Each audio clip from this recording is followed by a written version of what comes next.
Hi everyone, Dave here, Rosebud Fly and Tackle. Welcome. Today I'm going to tie for you what I think is a tremendously innovative fly. I have to give credit to Mr. Mihulka from Oregon. He developed this fly to fish for smallmouth bass primarily. It's also a pretty decent carp fly, but what really intrigues me about this fly is his use of a hook that you really don't think of for anything but maybe a steel worm. And this is the old classic Mustad. Get my hands out of the way. The English bait hook. So that's what this fly is developed on. I just think it's just tremendously fascinating opportunities, some potentials here. Do it in different color, in orange, a couple of pheasant feathers for claws, and you've got a crawdad pattern. And of course, the way this is designed with the dumbbell eyes, it just sinks straight down and it moves the whole time. It's an easy pattern to tie, just using this size 6 Mustad. This is the 37-160. Some double pupil lead eyes. Of course, you can also use brass. I'm using a small, I believe. And then for the tail, of course, just your blood quill marabou. For the legs, for the body, some just regular Rayon Chenille. This is the medium size for that hook. Legs are just a black Sili Leg, crazy legs, whatever you want to use. And then for the actual soft hackle, I'm going to be using some black Schlappen. I've got a lot of hook to cover there, and a typical hen back just won't do the job. So it's a quick tie. It's a very interesting fly. I know I'm looking forward to giving it a try. Okay, now like I said, we're going to use this Mustad 37-160 hook. Size 6 is the largest that they still make this hook, but that's all right. This will hold a very big fish. I'm going to put the hook starting in a normal orientation, and I'm just going to lay enough of a thread base here to get these double pupil lead eyes in. We have a tremendous selection of these double pupil lead and double pupil brass eyes, so I'm just following Chris's pattern here. This is a size small, which I like for this hook size. I'll leave a little bit of room there for the eye, and I think it settles a little better when it's not right up against the eye. All right, my man. You bet. Thanks for the good service. Oh, no worries. That tight. Make sure that we've got that fairly square. A little bit of zap-a-gap.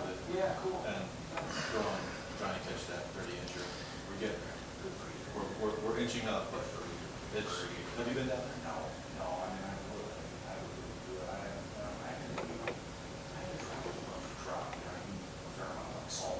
No. Okay, while that's drying, I'm going to reposition the hook so we can tie in the tail. Reposition this like so, and go ahead and continue laying my thread base. And by the way, this is some 6/0 black Vivus. Again, any black thread would work fine on this. And then black blood quill. 30, 40, or 50-pound bass fish. I know guys that caught 60-pound fish. I'm going to go ahead and strip off most of this. We need a piece that's about, I'm tying them about body length.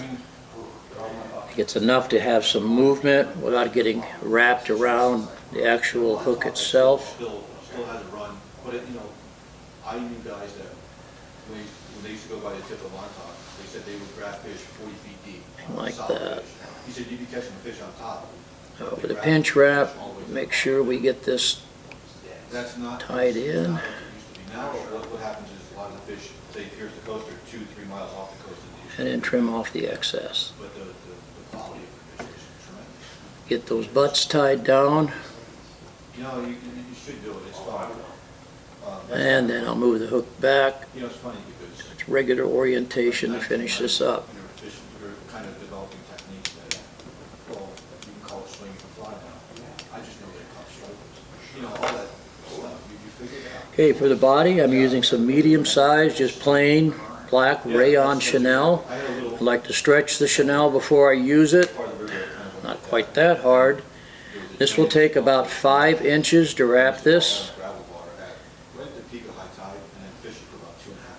I'll tie it in behind the eyes. I don't like that.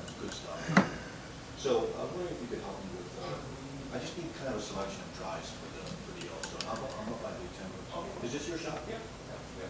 So I'm going to tell you, I'm sure people tell you they're not happy. If this is by far the best fly shop.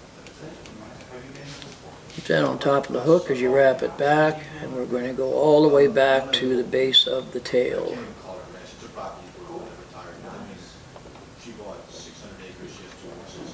Okay. Now for our soft hackle, I'm just going to use some black Schlappen. The length is really not all that critical. We're using it for the movement.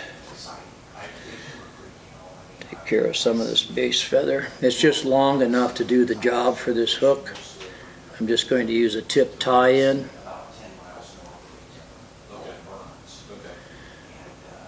Right here.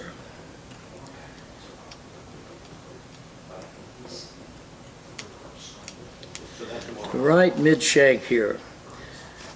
Then I've got some black silicone type of legs, crazy legs, whatever you want to call them.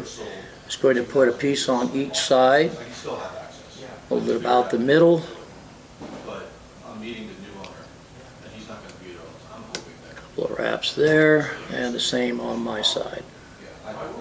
We'll trim these up as a final step, but actually when you're wrapping things around legs, I find it much easier if the legs are left long instead of trimming them now. If you trim them now, they're difficult to get out of the way. Bring your thread forward behind the dumbbells. Now I'm just going to sweep these legs forward. You could also use something like a bread twist tie to temporarily hold those out of the way. And wrap our body with this chenille. She takes care of her horses. She enjoys her. She wasn't going to get horses when I got up there. I asked her, I always wanted to learn to run. And a wrap. Make sure we have our legs situated here. A couple days later, she goes, A wrap in the middle. And sweep our legs back out of the way and continue wrapping.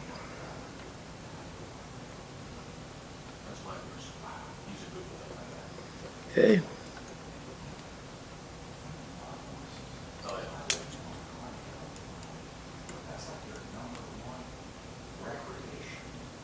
Then lastly, we take our Schlappen.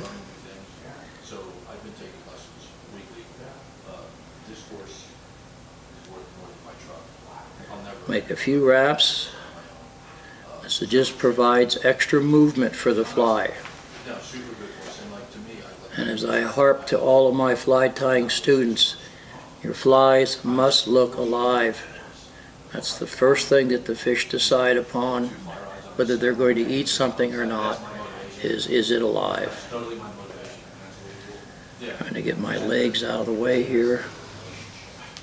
You know, it's funny, I went to Cleveland. I used to live there as a kid and still had fish there.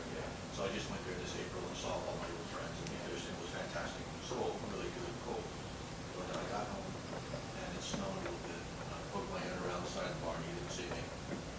He sees me and does like 2 victory laps around the paddock. And I'm like, you know what? And like you said, this is my guy. Yeah.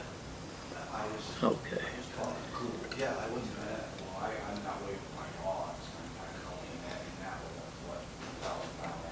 Then I'm going to bring the thread underneath the dumbbell eyes back to behind the eye of the hook. I always like to tie off on the hook wire itself.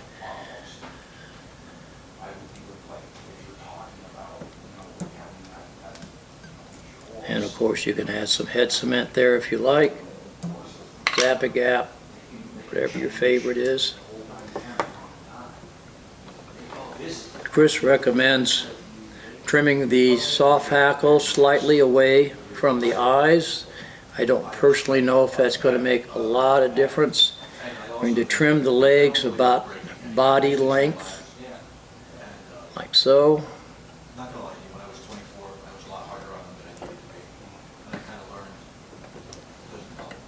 it doesn't do anything. And he calls this Mr. Right because after many, many trials and lots of experimentation, he finally decided this was the right fly. So I think it's an interesting tie. I think it has a huge opportunities, a lot of potential here. So give it a try. Thanks for joining in. We'll see you next time.